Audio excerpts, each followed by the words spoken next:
Welcome back to The Explainer. Today, we're zeroing in on a masterclass in suspense, political tension, and agonizing physical pain.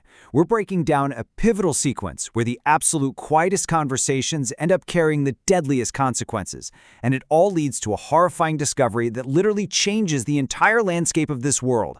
Let's get right into it. Look at this quote, because it really sets the stage. Grand Maester Pycelle tells a bedridden Eddard Stark to be thankful because pain is a gift from the gods. It means the bone is knitting.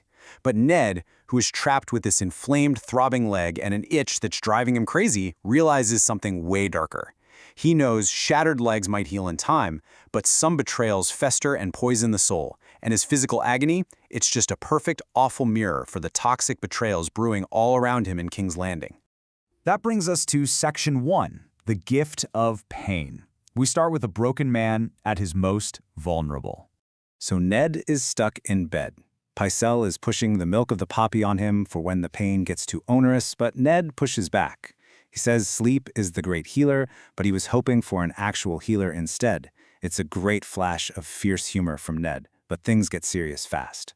Pycelle casually drops a threat, mentioning that Lord Tywin Lannister is greatly wroth about Ned sending men after his bannerman, the Mountain. But every time his leg throbs, Ned remembers Jaime Lannister's smile and his own man, Jory, dying in his arms. So Ned calls the bluff. He basically says, let Tywin be wroth. The king loves making war on lords who defy him. Ned knows Pycelle is just going to run back and whisper this directly to Queen Cersei. And honestly, Ned hopes his defiance rattles her perfect teeth. But that bravado leads right into Section 2, a web of false allies, because Ned is completely isolated. The deck is incredibly stacked against him here. Besides his dwindling guards, there's practically no one he can trust. Pycelle is clearly Cersei's creature. Then you have Littlefinger casually strolling in, wearing a plum-colored doublet with a mockingbird on his breast. He's joking about eating fatted calves with local ladies, but then casually drops massive warnings. Varys is hearing whispers of sellswords flocking to Casterly Rock. Plus, Littlefinger points out that the Hound has returned to the city and warns Ned not to hold his breath waiting for a thank you from the Hound just because Ned sent men to behead his monstrous brother. It's just enemies everywhere. Even the Honorable Sir Barristan is just too rigid for the messy reality Ned is stuck in. Let's move to Section 3, uncovering the golden secret. Despite all this isolation and the drugs clouding his mind, Ned finally pieces together the puzzle. And the crazy thing? The breakthrough didn't come from a maester. It came from the innocent eyes of his daughter Sansa. She had angrily shouted that Prince Joffrey was nothing like the old drunken king, and that simple, unknowing truth twisted inside Ned, cold as death. It was the very sword that killed Jon Arryn. To prove it, Ned flips through Grand Maester Malian's massive tome, a book Littlefinger actually mocked as a sleeping potion. But right here in the genetic history, it's undeniable. 90 years ago, a Baratheon married a Lannister. They had a black-haired boy. 30 years before that, a Lannister male took a Baratheon maid, 4 black-haired kids. This is exactly the invisible truth Jon Arryn died for. Whenever the two bloodlines mixed, the Lannister gold always yielded to the Baratheon coal. Always. Yet somehow, King Robert and Queen Cersei's 3 children are entirely blonde. The seed is strong. Cersei's children are absolutely not the king's. But here is where Ned's honor creates a massive problem. Before he can act on this treasonous secret, he agonizes over it. He remembers the brutal deaths of Rhaegar Targaryen's innocent children years ago, and knows Robert will absolutely slaughter Cersei's kids in his fury. Ned asks himself a heartbreaking question. What would his own wife, Catelyn, do if she had to choose between a stranger's life and her own children? He prays he never has to find out. But that empathy, that's what drives his next disastrously noble move. Section 4, the Honorable Ultimatum. The tension moves right to the Godswood. Ned deliberately chooses the Godswood to lay his cards on the table. He does it so the gods can see. It's a quiet, peaceful spot away from the clamor of the castle, a place where even his throbbing leg seems to hurt a little less. But what happens next is a rapid-fire clash of ideologies between a man bound entirely by honor and a woman driven entirely by survival. When Ned drops the accusation, Cersei doesn't even blink. She is unapologetic.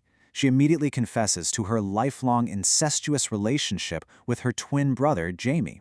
She compares them to the Targaryens, keeping the bloodlines pure, and claims they are one person in 2 bodies. The sheer defiance in her voice shows us just how deep her dangerous pride truly runs. Driven by his desire to prevent innocent children from being murdered, Ned gives her an ultimatum: take your kids and flee into exile.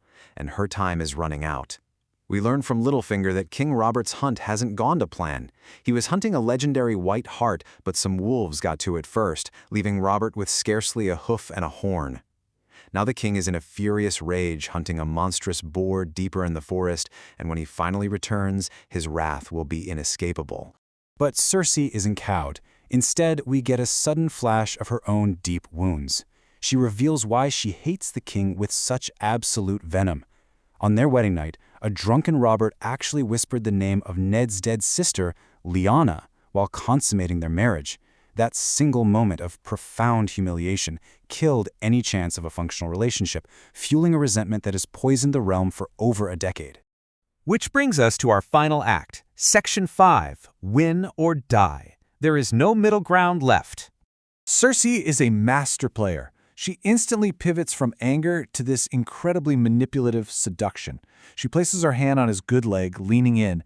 She tells him that a true man does what he will, not what he must. She even offers Ned a partnership to rule the realm together, promising him that if he is kind to her, he'll never regret it. And Ned shuts her down with his absolutely biting question. It's a brilliant, chilling retort. He rejects her desperate offer with unyielding honor. He literally couldn't care less about power or self-preservation. He only cares about duty, the truth, and making sure kids don't die.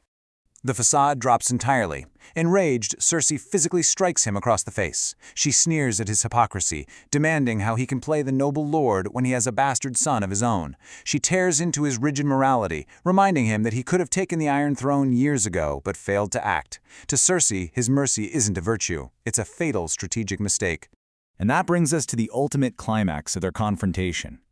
She delivers one of the most chilling, defining philosophies of this entire narrative. Cersei looks at this honorable, broken man and lays out the cold, hard reality. There is no middle ground. You win or you die. Ned thought he was offering a merciful way out, but all he really did was hand his enemy his entire playbook. I'll leave you with this final, provocative thought to chew on long after this explainer is over. Was Ned's refusal to play Cersei's game a fatal flaw that plunged the world into war? Or, in a world absolutely full of festering betrayals and poisoned souls, was his unyielding commitment to mercy the only true light left? Thanks for exploring this incredibly intricate web of power and consequence with me today. Keep questioning the motives and keep analyzing the board. Catch you next time.